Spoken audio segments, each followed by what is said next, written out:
Fridtjof Schuon.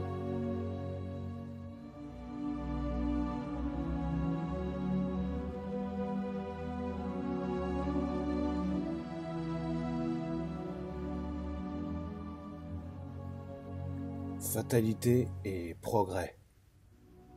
Dans Études traditionnelles numéro 261, 1947.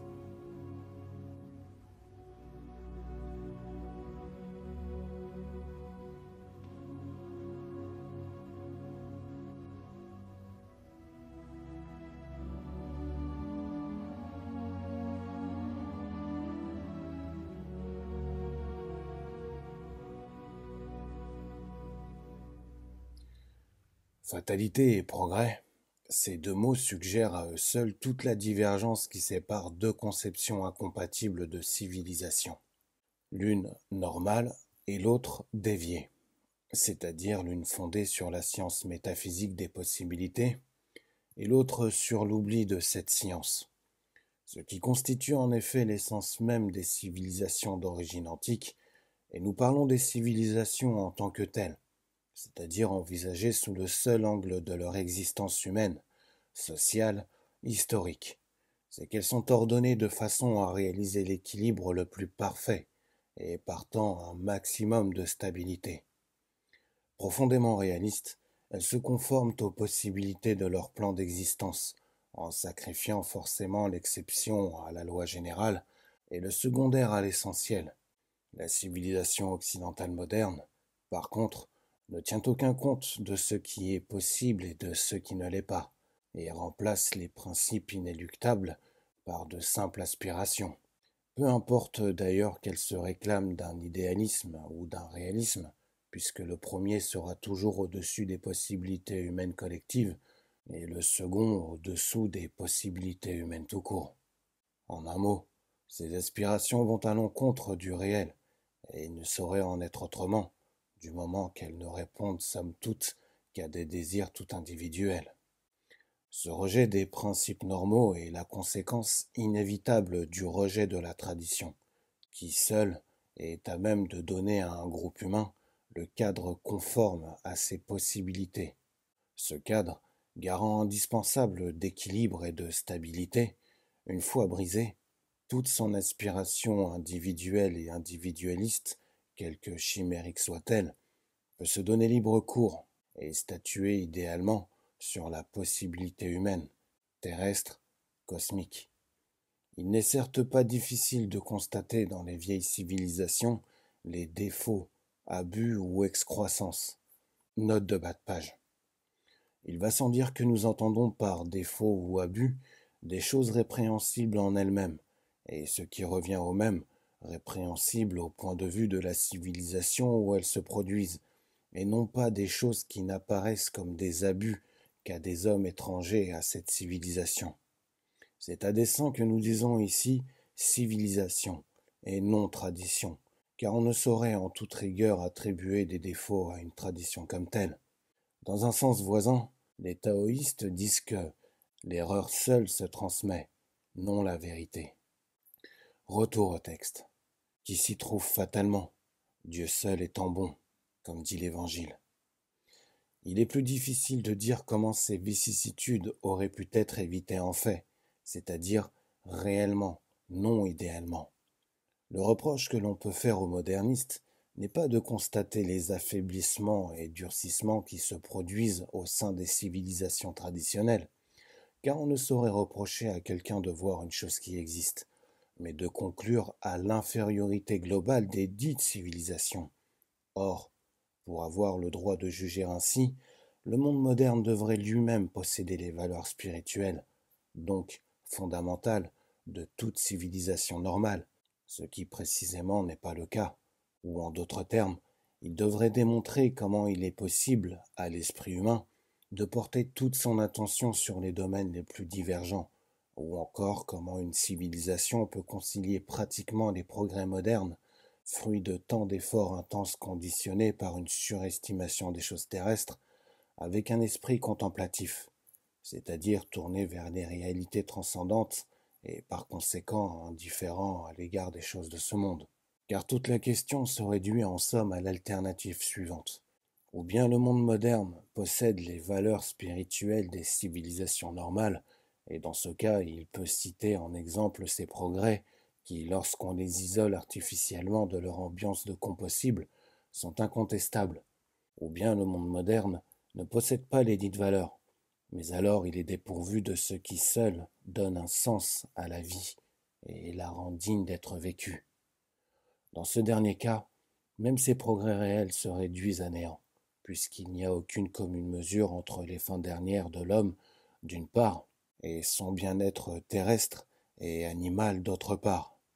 Bien-être que le monde moderne ne réalise d'ailleurs que d'une manière toute provisoire, et en tout cas fort relative.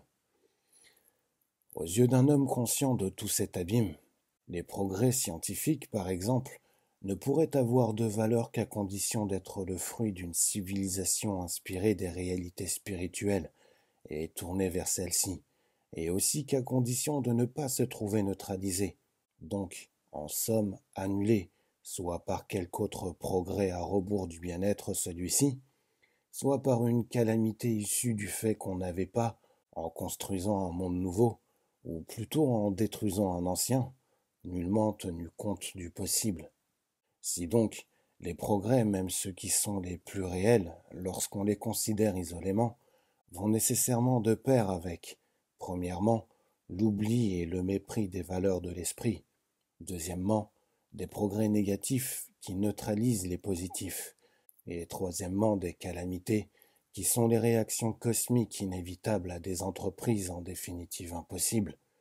Il est évident que les dits progrès ne sauraient être considérés à bon droit comme des critères de supériorité pour la civilisation qui les a conçus. Il résulte de ce que nous venons de dire qu'une civilisation qui comporte les prémices rendant possible, par exemple, de puissants moyens thérapeutiques, comportera du même coup les prémices nécessaires pour l'invention de moyens de destruction non moins puissants. Ainsi, un progrès permettant d'enrayer les épidémies se paiera fatalement, outre les calamités dues au surpeuplement, par un progrès permettant d'anéantir des peuples entiers, et tous les grands mots sur les bienfaits de la science ou les miracles du génie humain n'y changeront rien. D'autre part, ces mêmes moyens thérapeutiques, pour nous borner à ce seul exemple, provoqueront forcément par réaction cosmique l'apparition de maladies nouvelles. Enfin, le fait d'avoir pu inventer des moyens si extraordinaires implique nécessairement une attitude mentale incompatible avec ce que l'Évangile appelle la seule chose nécessaire. Parole qu'il faut entendre d'une façon sérieuse, et non pas mièvre comme l'entendent ceux qui, afin de concilier en apparence des antagonismes irréductibles, et afin de tout conformer ainsi à leurs intérêts matériels et sentimentaux, s'ingénient à réduire le sacré à des proportions bourgeoises, donc inoffensives et médiocres. À tout point de vue traditionnel, le critère décisif contre le soi-disant progrès consiste dans le fait qu'il était impossible de les réaliser sans sacrifier largement la seule chose nécessaire, c'est-à-dire ce qui seul donne un sens à la vie. Il nous faut nous arrêter un instant sur un autre aspect de la relativité des progrès, et qui est le suivant. Les erreurs scientifiques, dues à une subjectivité collective, par exemple celle du genre humain et des êtres terrestres en général, voyant le Soleil évoluer autour de la Terre, traduisent un symbolisme vrai, et par conséquent des vérités, celles-ci restant toutefois indépendantes des simples faits qui les véhiculent d'une manière toute provisoire. L'expérience subjective, telle que celle que nous venons de mentionner à titre d'exemple, n'a de toute évidence rien de fortuit. Il est légitime, pour l'homme, d'admettre que la Terre est plate, puisqu'elle l'est empiriquement. Par contre, il est parfaitement inutile de savoir qu'elle est ronde, puisque ce savoir n'ajoute rien au symbolisme des apparences, mais le détruit inutilement et le remplace par un autre qui, lui, ne saurait exprimer que les mêmes vérités, tout en présentant l'inconvénient d'être contraire à l'expérience humaine immédiate et générale. La connaissance des faits pour eux-mêmes n'a en dehors des applications scientifiques intéressées aucune valeur. Autrement dit, ou bien l'on se situe dans la vérité absolue, et alors les faits ne sont plus rien, ou bien l'on se situe sur le terrain des faits, et alors on est de toute façon dans l'ignorance.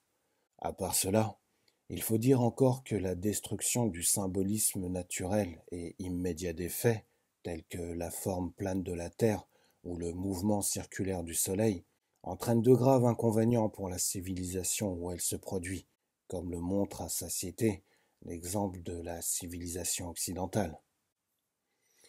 Les modernes regardent volontiers comme critère de civilisation des choses qui sont indépendantes de cette question et qui correspondent simplement à leur propre disposition, voire même à l'idéal à la mode. Par exemple, on dira de tel peuple civilisé qu'il ne l'est pas, parce qu'il fait telle ou telle chose. Note de bas de page. C'est une erreur analogue qui a fait considérer les Indiens de l'Amérique du Nord, l'une des races les plus nobles qui n'ait jamais vécu, comme des sauvages, alors qu'en réalité, loin d'être des dégénérés, ils étaient comparables aux anciens Germains ou aux Mongols d'avant le bouddhisme, ou encore aux Bédouins, qu'ils surpassaient même par l'intensité de leur vie spirituelle. Retour au texte. Alors qu'il n'y a pourtant qu'une seule conclusion logique à tirer du fait que le peuple envisagé agit de telle manière, à savoir précisément qu'un peuple civilisé peut agir ainsi, qu'on le juge regrettable ou non.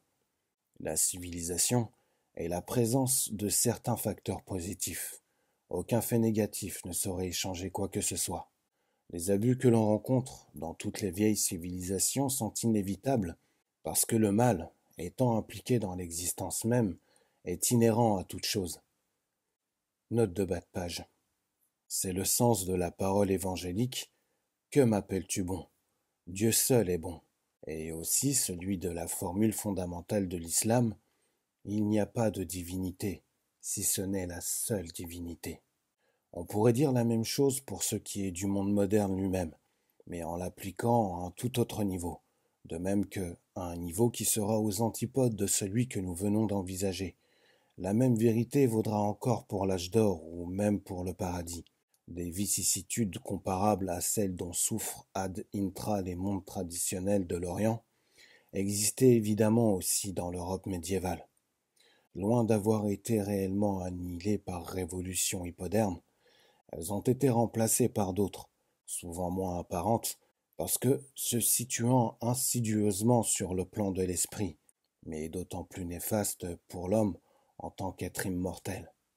Retour au texte. Ces abus, ceux par exemple qui se sont incrustés dans le système hindou des castes, seraient évidemment susceptibles d'être éliminés et de tels faits se sont produits dans l'histoire. Note de bas de page. Il y a eu en effet de tout temps des réformes qui revêtirent un caractère traditionnellement orthodoxe. Réforme n'est donc nullement synonyme d'hétérodoxie, mais ces réformes émanaient toujours d'âmes grandes et saintes qui n'entreprirent rien qui fût en contradiction avec les principes immuables dont ils étaient eux-mêmes devenus des incarnations. Retour au texte. Mais à condition qu'on parte de l'intérieur, ou du contenu spirituel de la civilisation envisagée. Note de bas de page. Les réformateurs hétérodoxes font semblant de le faire, c'est-à-dire qu'ils se fondent sur un purisme philosophique qui en réalité n'est que très extérieur et n'a rien à voir avec le vrai esprit. Retour au texte. Cela présupposerait toutefois, dans la plupart des cas, un retour de la collectivité elle-même à cette source vive. Il s'agirait donc, dans les circonstances cycliques présentes, de revenir purement et simplement à l'âge d'or, ce qui malheureusement est une impossibilité. Si toute réforme doit venir de l'intérieur, c'est-à-dire de l'inspiration au sens strictement spirituel de ce mot, et non pas de l'extérieur, c'est-à-dire d'un raisonnement éminemment faillible, c'est parce que, dans une civilisation traditionnelle, tout vient de l'intérieur, et qu'il n'y a pas d'autre source légitime pour les initiatives humaines. Abolir cette loi reviendrait à ouvrir la porte à toutes les opinions et par conséquent à livrer la civilisation entière aux caprices de la pensée humaine.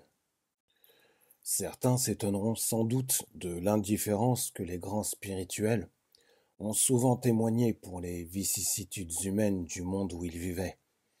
Il y a à cette attitude une double raison, et ce que nous venons de dire permet déjà d'en entrevoir le bien fondé. Premièrement, bien des vicissitudes dans le corps d'un monde traditionnel doivent être regardées comme des moindres maux, c'est-à-dire comme les canaux nécessaires de calamités en soi inévitables, mais susceptibles d'être réduites à un minimum.